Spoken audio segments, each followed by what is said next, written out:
Well, what you want to do is get you some big overripe cucumbers along toward the end of the season, and actually this is one of the smaller ones that I had. Some of them that I cut up were about twice that long, probably 10 inches long or so, and you start making these slices about a ½ inch, yeah, about a ½ inch wide, and make sure I'm still recording now. Anyway, when you get them about a ½ inch wide, you stick your knife in there like that. That's how I do it, and I go around like that. You can just twist that little guy around there, just like that.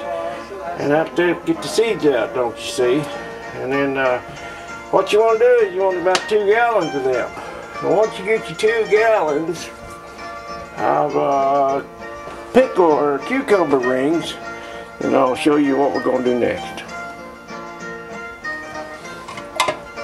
Probably what you're going to need to cover those is about 8½ quarts of water, but I'm going to mix up a gallon at a time here until I figure out just exactly how much I need to cover these. So you're going to take a gallon of water and put in a cup full of pickling lime.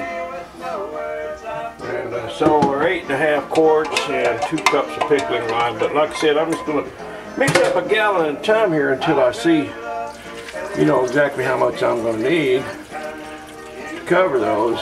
That bowl's going to be full, boy. So I can see now. Well, I'm spilling it all over the place. That's when you know you're doing a good job, when you get it all over the kitchen. Well, I think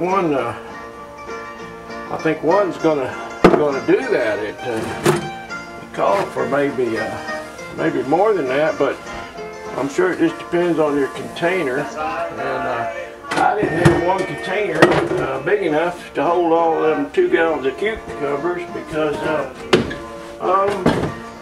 it said not to use metal. I've got a big canning pot, but it says the recipe says not to use metal. So yeah, I'm just going to go ahead and make sure these are covered really good, and then what you're going to do is you're going to let them sit now for 24 hours. So y'all look at your clock right now and see what time it is, because you don't want to let them go too long, you don't want to let them go too soon. So let's all synchronize our watches now, and we'll come back in exactly 24 hours. Then we're going to drain this off and do something else, and I'll talk about that next time. Alright.